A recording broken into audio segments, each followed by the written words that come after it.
Bismillahirrahmanirrahim. Assalamualaikum warahmatullahi wabarakatuh. Innal hamdalillah nahmaduhu wa nasta'inuhu wa nastaghfiruh wa na'udzu billahi min shururi anfusina wa min sayyiati a'malina may yahdihillahu fala mudhillalah wa may yudlil fala hadiyalah. Asyhadu an la ilaha illallah wa asyhadu anna Muhammadan abduhu wa rasuluh. Allahumma shalli wa sallim ala sayyidina Muhammad wa ala ali sayyidina Muhammad kama shallaita ala Sayyidina Ibrahim wa ala ali Sayyidina Ibrahim fil alamina innaka Hamidum Majid.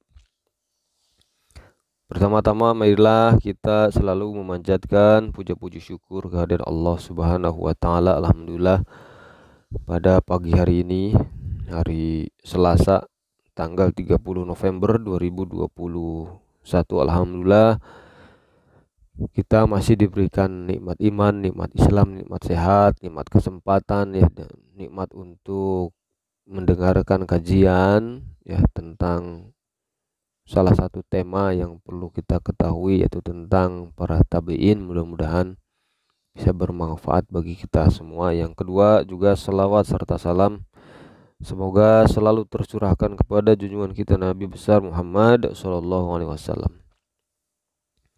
juga kepada keluarga, kepada sahabat, dan juga para tabi'in, tabi'ut tabi'in, dan juga mudah-mudahan kepada kita semua selaku umatnya yang berusaha istiqomah di jalannya, menjalankan segala perintahnya dan menjauhi segala larangannya. Ikhwan fillah rahimakumullah, alhamdulillah pada kesempatan kali ini kita akan coba mengupas tentang salah satu tabi'in, yaitu Sa'ad bin Al-Musayyab. Beliau adalah pembesar para tabi'in, diambil dari buku kisah para tabi'in yang dikarang oleh Syekh Abdul Mun'im Al-Hashimi. Kita mulai aja. Lelaki ini adalah salah satu dari para ulama ahli fikih yang 7 di Madinah. Dia termasuk dalam jajaran kubarut tabi'in atau tabi'in senior. Dia meriwayatkan dari para sahabat yang mulia. Sa'id bin Al-Musayyab ini salah satu dari ketujuh ahli fikih yang hidup di Madinah. Mereka semua menyatukan antara kecermatan periwayatan dan kebenarannya. Sa'id bin Al-Musayyab diunggulkan dengan kecakapannya yang luar biasa dalam bidang takhrij hadis dan pemberian fatwa berdasarkan logika atau ra'yu. Dia juga terkenal dengan keberaniannya dalam memberikan fatwa. Bahkan sebagian orang yang hidup sezaman dengannya mengatakan, "Aku pernah melihat seorang laki-laki pada zaman itu. Dia datang untuk bertanya tentang suatu perkara, lalu orang-orang melemparkannya dari satu majelis ke majelis yang lainnya sehingga dia terlempar ke majelis Sa'ad bin Al-Musayyab karena ketidaksenangan mereka untuk memberikan fatwa. Dan mereka memanggilnya dengan sebutan Sa'id bin Al-Musayyab Al-Jarri atau yang pemberani."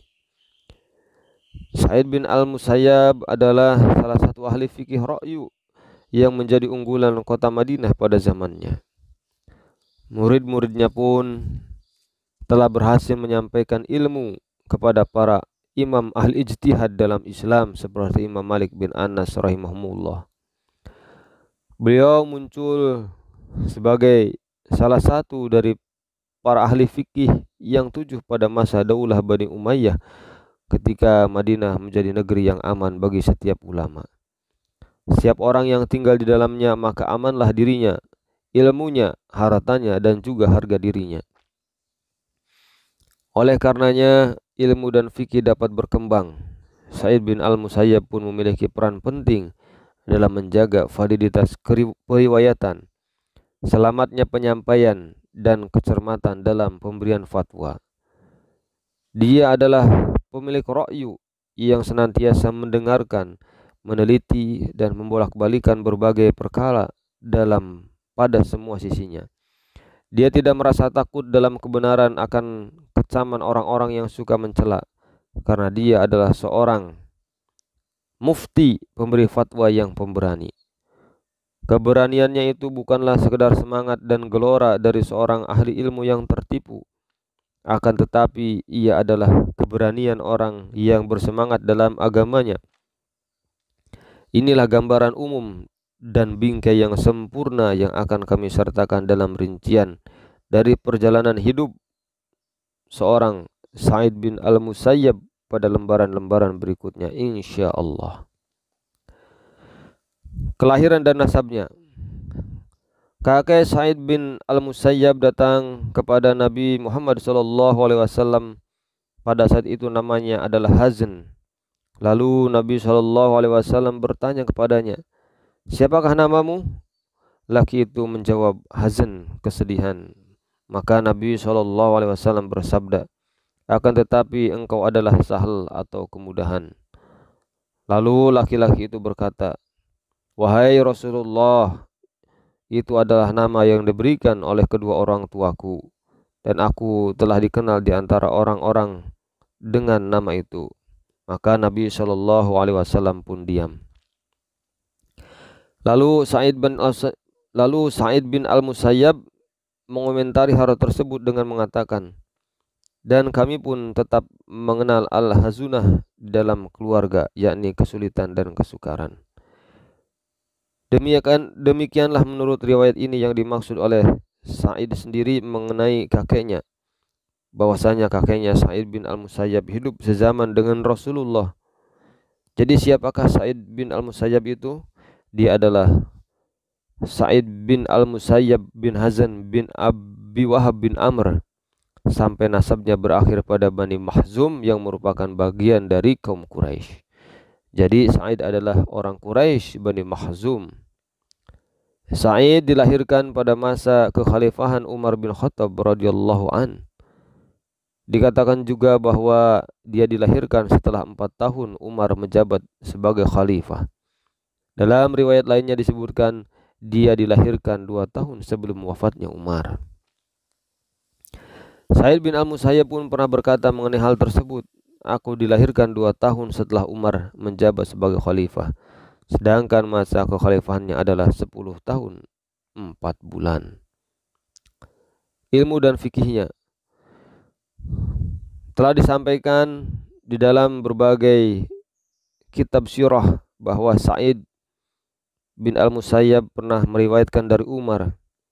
Akan tetapi kita mengira bahwa dia meriwayatkan dari seorang rawi yang meriwayatkan dari Umar, dan dia mendengar langsung dari Umar. Karena menurut riwayat yang telah disebutkan sebelumnya, Umar telah meninggal dunia 8 tahun 4 bulan setelah kelahiran Sa'id. Akan tetapi nanti kita akan melihat bahwa Sa'id bin Al-Musayyib sendiri mengatakan, tidak tersisa seorang pun yang lebih mengetahui tentang seluruh hukum yang diputuskan oleh Rasulullah SAW, Abu Bakar maupun Umar daripada aku.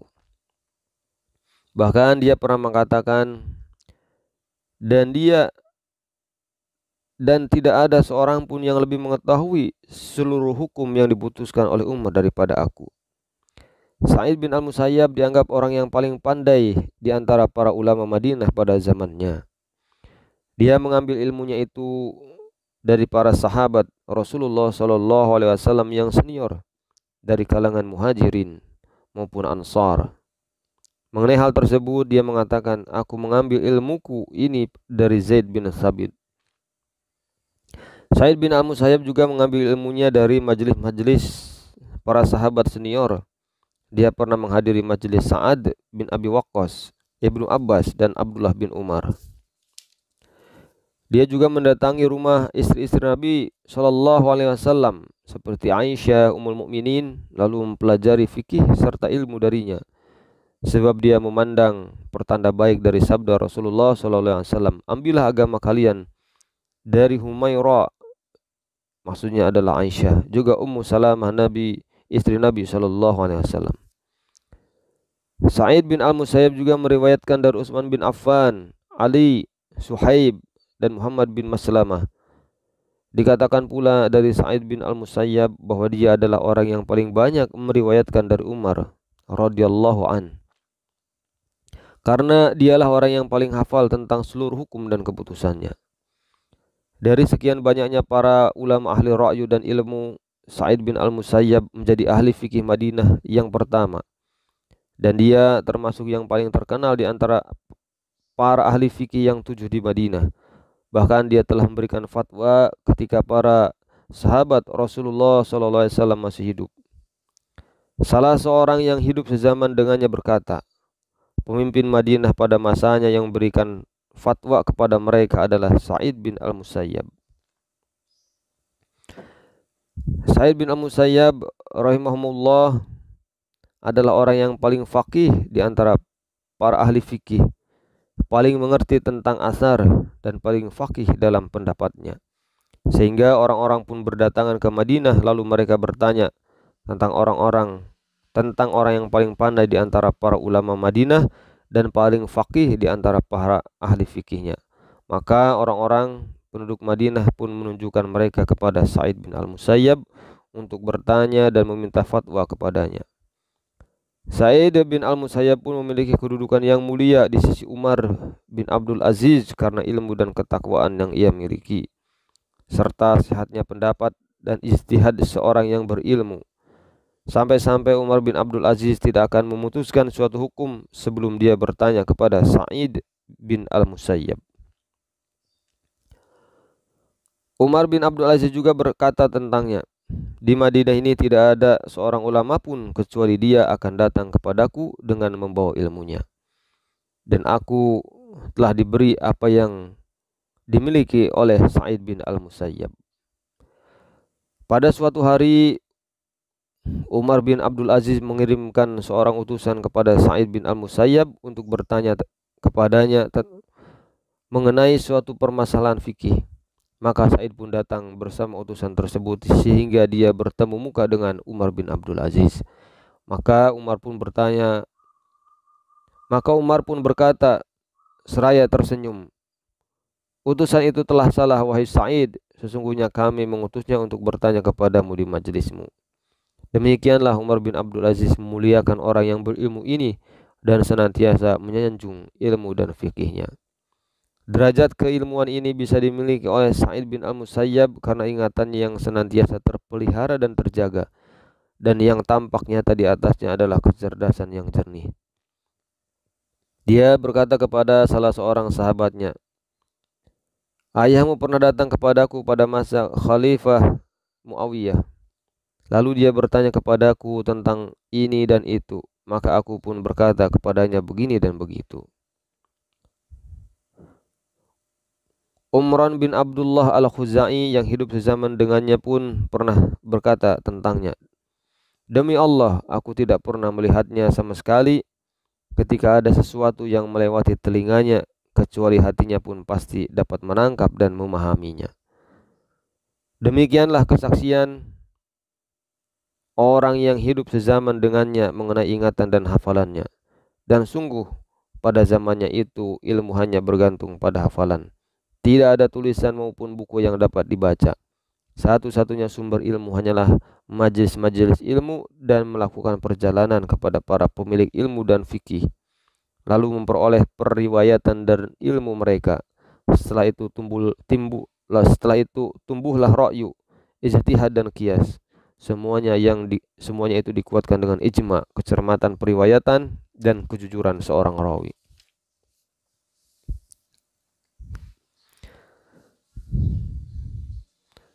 Sebagian dari sifat dan penampilannya. Seringkali dia duduk di masjid dalam keadaan berpuasa sambil berdialog dengan orang-orang. Lalu apabila matahari telah terbenam, dia diberi minum dari rumahnya ke masjid, lalu dia pun meminumnya. Dia tidak pernah meminta apapun dari orang lain untuk kebutuhan dirinya. Pada malam hari, di atas binatang tunggangannya, dia senantiasa membaca Al-Quran dan memperbanyak membaca. Dan di antara tabiat-tabiatnya, penampilannya selalu bersih dan pakaiannya selalu rapi. Salah seorang yang hidup sezaman dengannya memberikan gambaran tentangnya. Dia tidak pernah membiarkan kukunya panjang, senantiasa memotong kumisnya pendek-pendek, serupa dengan mencukur. Selalu berjabat tangan dengan setiap orang yang ditemuinya, Dia adalah orang yang rajin dan teliti serta tidak suka banyak tertawa, dan dia pun banyak berwudu. Sedangkan di rumahnya dia tidak suka memberi nama anak-anaknya dengan nama-nama para nabi, dan dia banyak melaksanakan sholat sunnah. Adapun pakaiannya terbuat dari kain bergaris yang mahal harganya dan berwarna putih. Sa'id bin Al-Musayyab tidak pernah bermusuhan dengan siapapun. Apabila ada seseorang yang menginginkan pakaiannya, maka dia pun akan memberikannya kepada orang tersebut. Di rumahnya dia mendidik anak cucunya di atas pondasi ketakwaan. Dia melarang putrinya bermain dengan anak-anak perempuan dari orang yang buruk akhlaknya, namun dia memperkenankan putrinya bermain bersama orang yang sesuai dengan rumah yang islami dan diberkahi ini. Dia adalah orang yang faqih dan benar-benar memahami agama. Abdurrahman bin Harmalah, salah seorang sahabatnya, pernah datang kepadanya dan bertanya, "Aku menemukan seorang laki-laki yang sedang mabuk. Menurutmu, apa yang bisa aku lakukan selain melapornya kepada sultan?" Maka Sa'id menjawab, "Jika engkau bisa menutupinya dengan pakaianmu, maka tutupilah ia." Lalu ketika laki-laki itu sadar, dia merasa malu atas perbuatannya dan berkata, "Demi Allah, selamanya aku tidak akan mengulanginya lagi." Dia berkata tentang ibadah, "Sesungguhnya ibadah itu adalah bertafakur kepada Allah Subhanahu wa ta'ala dan menjauhkan diri segala sesuatu yang diharamkan Allah." Terkadang beliau duduk di masjid Rasulullah pada saat bulan Ramadan, lalu dikirim minuman untuk berbuka dari rumahnya di masjid Nabi SAW. Tidak ada seorang pun yang sangat ingin memberikan minum kepada Sa'id bin Al-Musayyab, lalu dia meminumnya. Apabila dia diberi minuman dari rumahnya, maka dia meminumnya. Namun apabila tidak diberi apa-apa dari rumahnya, maka dia pun akan minum apapun sampai dia pulang. Dari apa yang telah dipaparkan tadi, kita dapat merasakan bahwa laki-laki ini adalah orang yang zuhud terhadap harta orang lain. Dia suka makan dari hartanya sendiri dan tidak meminta-minta kepada orang lain dengan terus-menerus. Dia adalah orang yang kaya dengan sifat qanaahnya dan rizki yang telah Allah anugerahkan kepadanya. Apakah pernah dikatakan atau disebutkan sifat yang bertentangan dengan ini dalam kepribadian seorang ulama dan ahli fikih di antara para ahli fikih Madinah yang 7? Pendapatnya tentang wanita, dia mengatakan, "Aku tidak pernah merasa takut terhadap apapun atas diriku seperti rasa takutku terhadap wanita." Perkataannya tersebut telah terbukti ketika dia berselisih dengan para khalifah Bani Umayyah, dan pada saat itu dia sedang dipukuli. Lalu seorang wanita berkata, "Sungguh engkau telah menimbulkan bencana." Maka dia langsung menjawabnya, "Justru aku telah melarikan diri dari bencana." Dia bermaksud mengatakan kepada wanita tersebut, "Sesungguhnya aku telah melarikan diri dari bencana mereka kepada kemuliaan logika." Karena dia telah mencela mereka dalam banyak situasi sehingga dia tidak berbaiat kepada mereka. Kami akan memaparkan cobaannya dengan mereka ke dalam surah ini. Apabila kita kembali kepada penampilannya, maka kita akan mendapatkan kitab-kitab surah telah menyebutkan bahwa dia sangat memperhatikan penampilannya. Dia mengenakan sorban yang di atasnya dipakaikan peci yang lembut dengan sorban putih yang memiliki tanda merah yang dijulurkan di belakangnya sepanjang 1 jengkal. Dia keluar dengan berpenampilan demikian pada hari Idul Fitri dan Idul Adha. Pada masa tuanya dia membuat jenggotnya berwarna kuning, padahal dia memiliki rambut dan jenggot yang berwarna putih. Maksud kami dengan menyebutkan bingkai yang ringkas dari berbagai sifat dan penampilannya ini adalah agar kita dapat hidup bersamanya dalam beberapa saat sebagai fenomena dan tauladan dalam berbagai sifat dan tabiat. Akan tetapi masih tersisa satu perkara penting bagi kita bersamanya, yaitu tentang fikihnya dan pemikirannya. Setelah dia menetapkan penentangannya dan cobaannya bersama, para khalifah Bani Umayyah yang telah memenjarakannya dan memukulinya dengan cambuk karena penentangan tersebut. Maka akan terlihat mengapa ahli ilmu dan ahli fikih yang terkenal dengan ilmunya ini mau menghadapkan diri dan jasadnya kepada kehinaan ini. Apakah ilmunya itu yang menjadi penyebab, atau ketakwaan atau keinginan yang kuat untuk mengatakan kebenaran di hadapan para sultan yang zalim?